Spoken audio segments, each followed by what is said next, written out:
One day you'll get to play with the dice tower in person like Mary. Mary is actually the only Collider Ladies Night guest who physically rolled the die herself. What the hell? You know how competitive I am. That's just going to trigger me. I'm fine doing that because that means you'll come back on in the future and we will do it in a proper studio.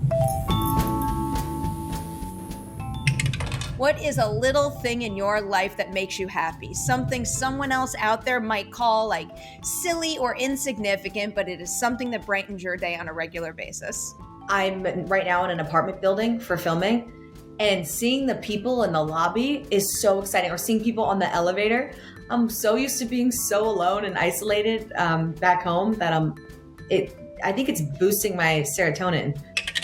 Cobra Kai's Tori gets to play the friendship game, and she gets to pick the 3 other characters that she could play with. Who does she pick that'll give her the best chance of surviving the game? Holy shit, that's a good question. I think she picks Robbie, Kreese, and Miguel.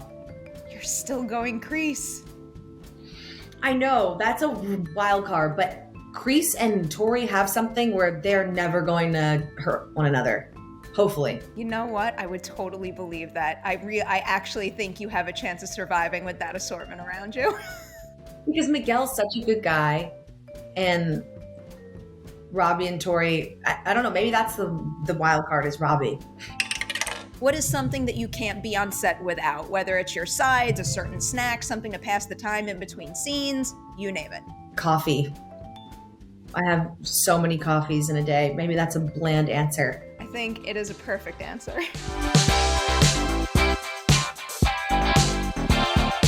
What's up, everyone? Welcome back to Collider Ladies Night. And I get to welcome back one of my favorite guests, Peyton List. Oh, I mean it. I'm so happy to see you. Me too. Over the course of your career thus far, is there any particular project that you look at and you say, like, I am super proud of this and I really like the way that this presents myself and my work to the industry?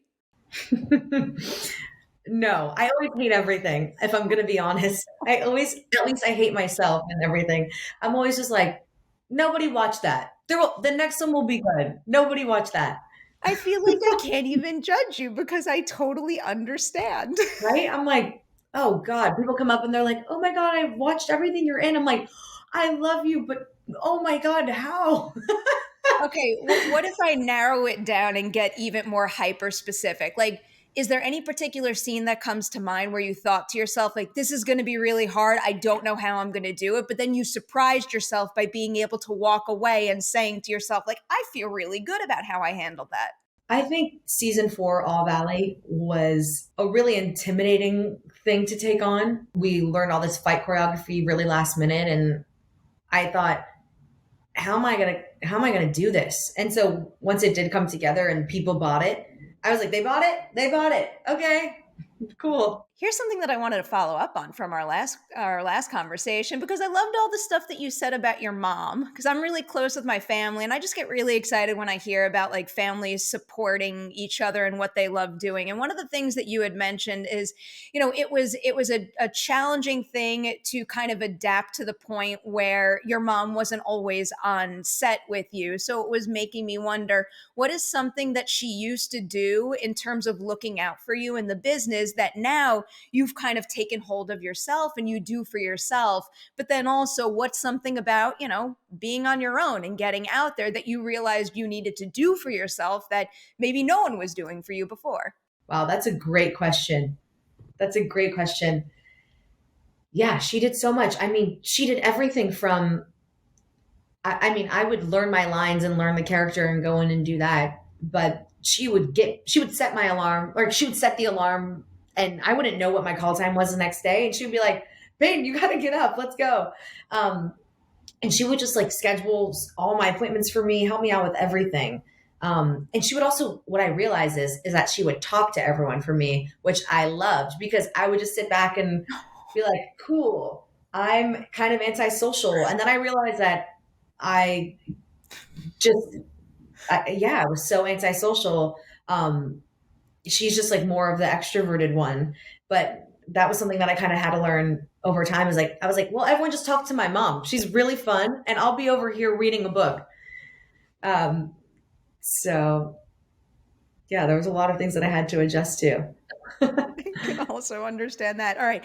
What about the other side of that? Something that until you were out there on your own, you didn't even realize you ever needed. Something that kind of, came to light as you got older and you're like, huh, like that's an important part of my process that I need to make sure I'm giving myself.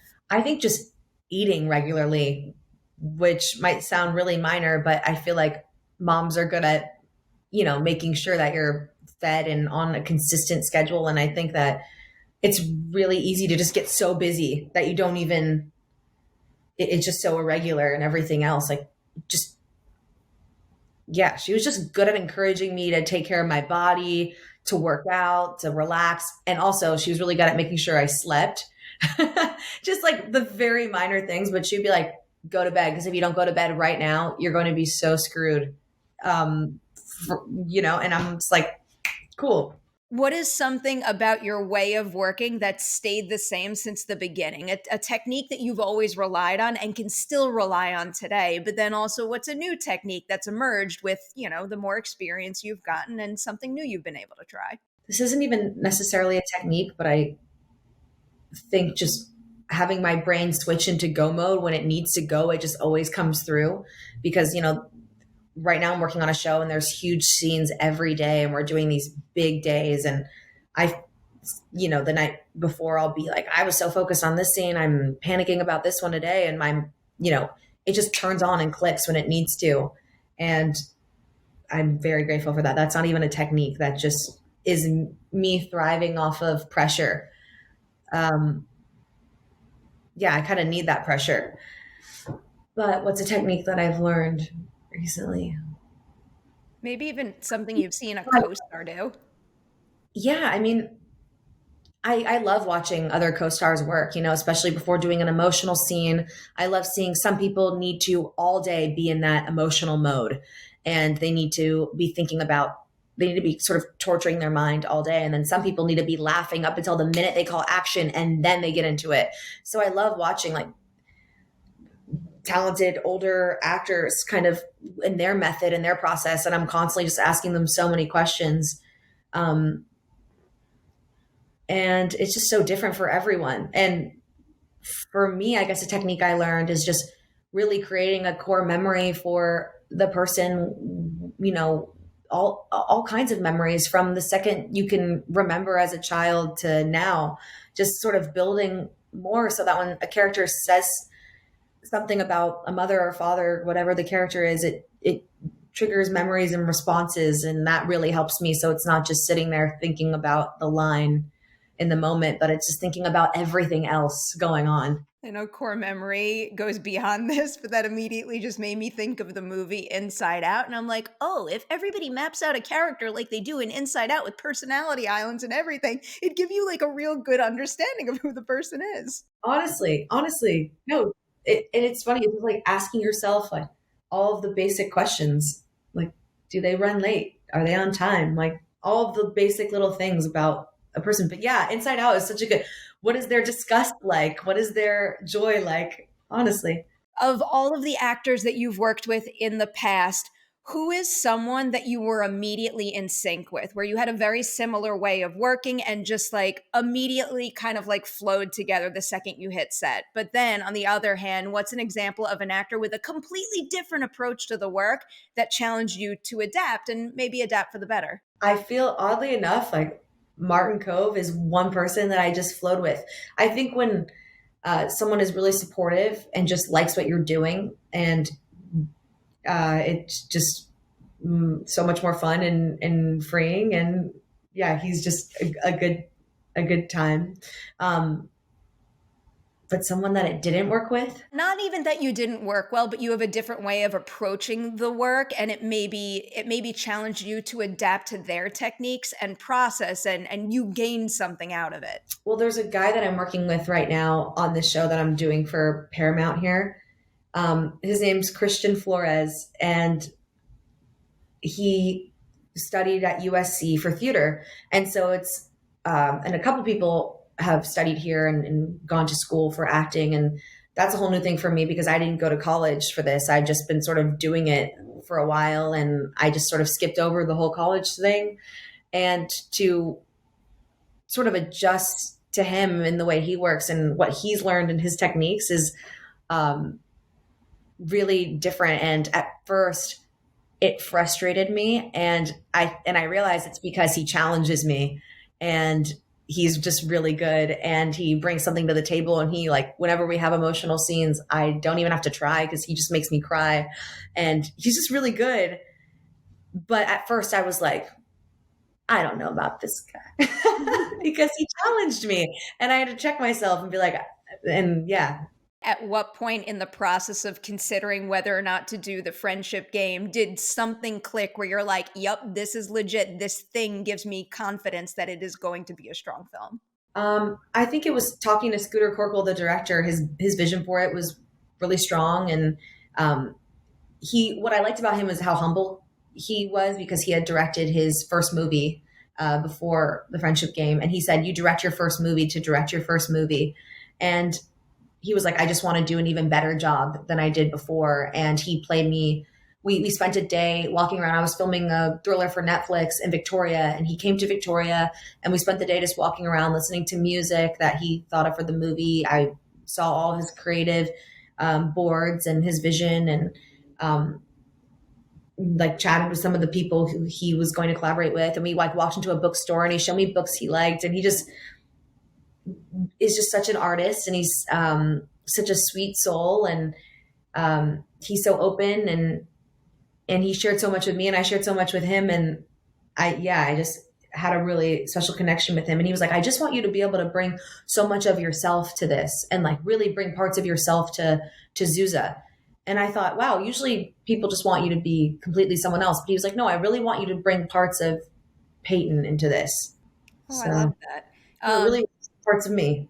With that in mind, then, so our viewers can look out for specifics. What is something about her that is purely you, wasn't on the page, but was a priority for you to add to the character that we can now see in the finished product? I think the way Zooza communicates to her friends, or kind of holds back her emotions, she thinks she's showing what she wants, but she's not, is very much me. I mean, at some points I was like, when in doubt, I will just think about the way I handle emotions in this sense. And so I felt like it was very much me showing my real self at a lot of moments, that I maybe, when a camera turns on or someone starts recording, it's like you become this version you think people want to see. And that I just kind of felt like, okay, when I'm playing someone else, it allows me to be more myself in a weird way. Now, because I always need to sing Brendan's praises with him specifically, I don't know, tell me anything about him as a scene partner that either caught you by surprise or you really appreciated and you hope to see in more scene partners going forward. Brendan is just one of my favorite people and actors. Like, speaking of people that I click with, it's just Brendan. Like, I love him so much. What shocked me though was watching him in the movie, because you're seeing someone on a personal level every day before they call action, more than you are in the scene. And Brendan's playing this cool guy who basically gets all of the girls in the movie. And I just thought, seeing Brendan switch into this character, and then watching the movie, it just, all of us, we watched the movie together, the whole cast.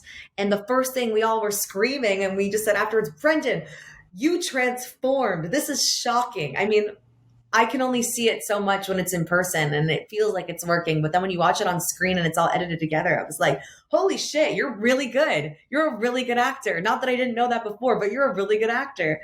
There were a couple of scenes where I knew he was good. I knew he had great range, but there were a few things he did in the movie where I'm like, whoa, that's not you. It's not him at all. And it's so cool to watch friends and just not see them whatsoever when you know them so well. I watch that. I do not see Brendan. And that's one of the coolest things about this job, is just, someone so well and they're so different from the character. And you're like, this person is truly, truly acting. And he's just, it's not hard for him. It comes so easy to him. I want you back on this show in the future. You will be, because you're awesome. You always deliver. Hardcore rooting for you all the time. Thank you. Congratulations on the friendship game in particular right now, though. Harry, thank you. I always love our conversations. This is my favorite interview to do is with you. You're the best.